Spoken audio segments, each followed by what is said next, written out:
Seguinte é isso, eu vou começar aqui uma série de vídeos sem edição, sem nada, só o celular, eu e a pia de lavar louça, que vocês não estão conseguindo ver agora, mas vocês vão ouvir enquanto eu vou falando que eu tô sim lavando louça. Não porque eu acho uma coisa cult, bacana, mas é porque quando você casa, você divide tarefas e parece que uma pessoa cozinha, a outra tem que lavar louça, enfim. A gente tem que debater, inclusive, essas questões, né? Esses maridos que são... A gente tem um que é amor. Nada. Tá Bom, mas eu tava... Antes de começar aqui, eu resolvi gravar esse vídeo porque aconteceu uma coisa muito legal. Eu precisei ir no centro da cidade hoje e peguei um moto Uber. O moto Uber é muito mais rápido, né? Para ir pro centro você tem que estacionar, aquela coisa toda.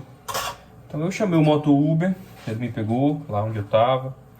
E a gente fez uma coisa que eu até então achava impossível de acontecer, que é alguém conversar enquanto anda de moto.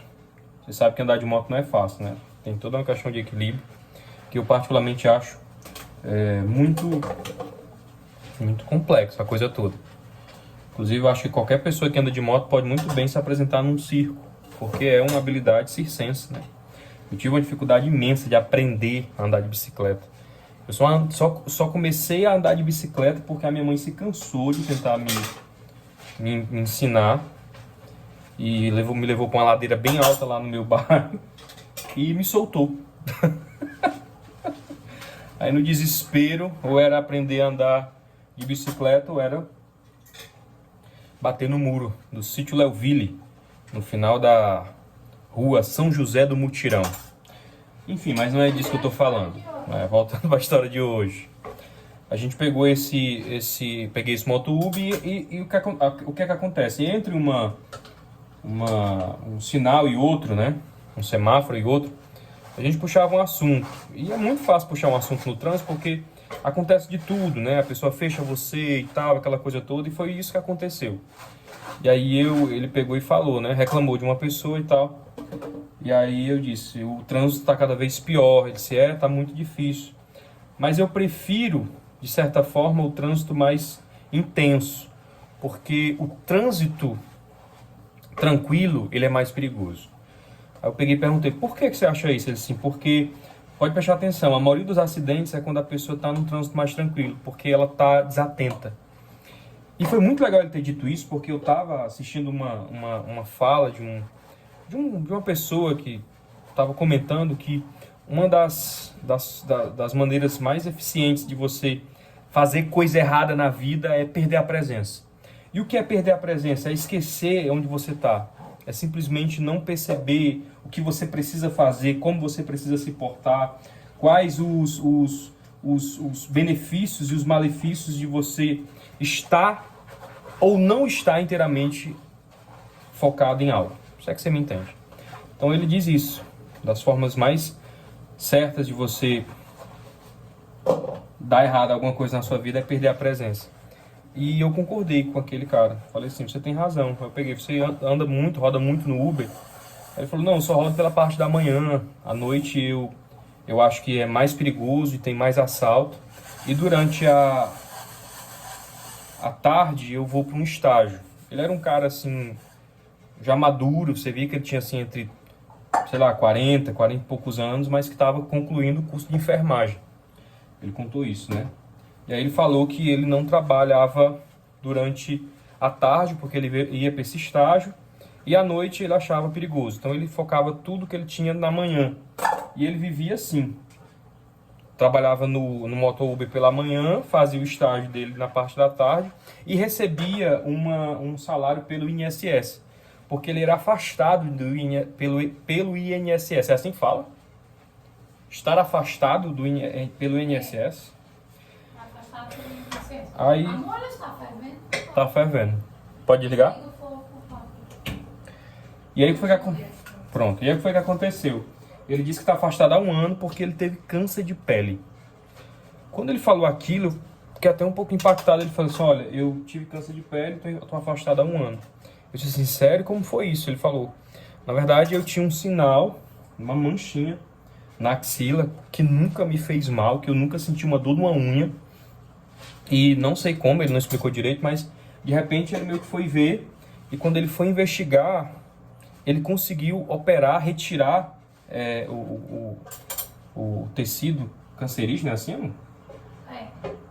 No último estágio, antes dele virar uma metástase, né? Que é quando a coisa se espalha pelo corpo todo. Foi o último estágio. Então ele disse que foi uma loucura, porque ele disse assim, cara, eu ia morrer sem saber, sem sentir nada. E de repente eu me vi nessa situação. Então a vida é muito imprevisível. É por isso que eu vivo um dia de cada vez, porque eu nunca vou conseguir mais viver a vida sem saber que ela é imprevisível. Enfim, aí quando ele falou aquilo, veio muito forte no meu coração o desejo de falar para ele que aquilo não tinha sido por acaso, tinha sido um milagre. E às vezes a gente fica naquela, diz, não, isso é tão clichê, isso é coisa da minha cabeça, eu não vou falar e tal. E eu fiquei com aquilo no meu coração e achei aquela história toda muito, sei lá, de alguma forma aquilo falou comigo, sabe? E a gente seguiu viagem e tudo mais, e quando ele parou a moto, eu desci, entreguei o capacete, que serviu na minha cabeça, tá? E aí... Eu perguntei logo, né? Aí eu peguei e disse assim, olha, você escapou da morte, isso não foi por acaso. Você não precisa se perguntar por que você está aqui, mas você pode perguntar isso a Deus. E eu vou orar por você. Então aquele cara olhou assim pra mim com um olhar meio... Eu percebi que ele também foi tocado. Aliás, foi tocado pelaquela palavra. E eu virei as costas e saí. E eu estava dividindo isso agora aqui com a Tamires. E queria dividir isso com vocês também. Uma palavra nossa muda a vida. Acende um alerta. De repente aquele cara estava ali me levando para um lugar... na moto, e ele começou a abrir o coração e falou uma coisa tão séria que aconteceu com ele. Por quê? Então a palavra, ela abre uma oportunidade, ela vira uma chave. Então se Deus me colocou ali, não era só mais uma viagem. Então eu vou conectar as duas coisas, né?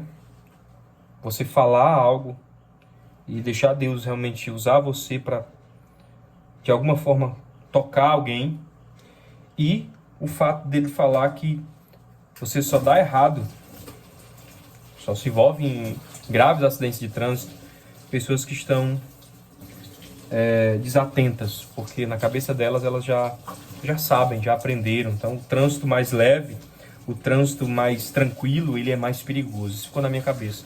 E eu acredito nisso, sabia?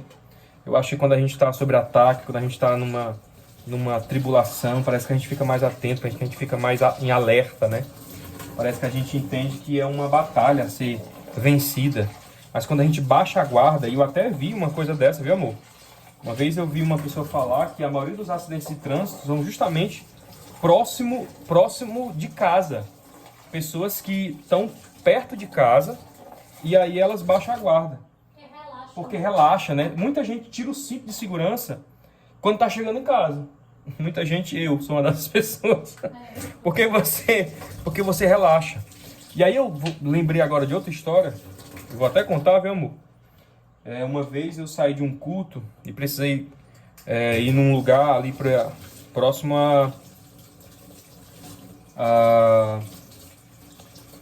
o antigo Macro. Lembra aquele viaduto ali do Macro? Sim. Hoje acho que lá é Açaí, né? Atacadão, não sei. Atacadão. E aí já era tarde, tipo, era depois do culto, né? Já 8 e pouco, sei lá, 9, na verdade 9. E aí eu fui subir aquela alça, né? Pra pegar ali, indo em direção ao aeroporto. E um cara bateu no meu carro. Pum! Você tinha acabado de sair do culto, não tinha como eu estourar com o cara. Eu também não sou essa pessoa de estourar no trânsito, porque você nunca sabe, né? Quem é que tá do outro lado. Então eu desci do carro muito calmo, o cara desceu do carro atarentado e eu vi assim um olhar de cansaço, sabe? Um olhar de cansaço. Ele pegou assim, meu irmão, me perdoe, por favor, me desculpe, não se preocupe, eu vou pagar tudo. Não se preocupe, por favor, fique despreocupado, eu tô aqui com a minha família no carro. Aí a gente tá chegando em casa, cara. Eu tô vindo do Recife. Rodei mais de não sei quantos mil quilômetros, mais de tantas horas, sei lá, mais de 7 horas, 8 horas de viagem. E vim bater chegando em casa. Olha só que loucura. Olha só que loucura, né? Então, é justamente isso. Às vezes a gente faz tanto, vigia tanto, tá tão alerta e no momento que a gente precisava ali culminar esse processo, que é chegar em casa, a gente falha. A gente perde a presença e isso tem um preço. Você ligou aí, amor? O que tu acha disso?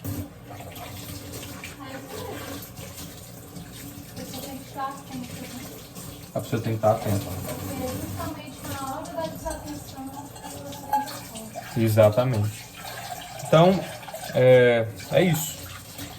Todo dia a gente tem que ter a oportunidade de refletir, né? O que a gente está fazendo, como é que a gente está fazendo, para onde é que a gente está indo. E se a gente está indo consciente. Vou encerrar aqui, já estou até acabando aqui o que eu tenho que fazer. Falando para você que a palavra propósito, ela tem uma carga muito forte. Porque o que acontece? Quando uma criança faz alguma coisa e ela faz aquela coisa sem consciência, tipo derruba um objeto. Aí você chega para confrontar a criança e ela fala, tio, né? Desculpa, foi sem querer. Já viu isso? Todo mundo já deve ter passado por isso, né? A criança fala o quê? Foi sem querer. Quando você ouve que foi sem querer, você baixa a guarda, porque quem é que faz alguma coisa porque quer? E essa é a ideia do propósito, é fazer algo porque quer. Tá entendendo? Então, encontrar o seu propósito é encontrar uma direção que você sabe, que você quer, que você deseja. Então, assim, se a gente está vivendo a vida fazendo algo que a gente não quer, no sentido de qual é o objetivo, para que lugar eu estou indo, qual é o meu direcionamento, o que é que Deus reservou para mim, a gente vive a vida sem propósito, sem querer.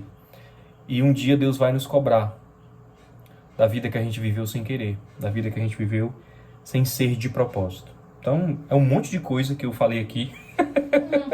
Filosofei muito, Mas fica a lição. mas fica a lição. Não é assim? O que é que você quer dizer no final disso tudo? Fica a lição, meu amor. Fica a lição. Então, 12 minutos aí de uma terapia. Pegou aí? E vou subir do jeito que tá aqui mesmo no YouTube. E que Deus te abençoe, que você seja abençoado. Tchau.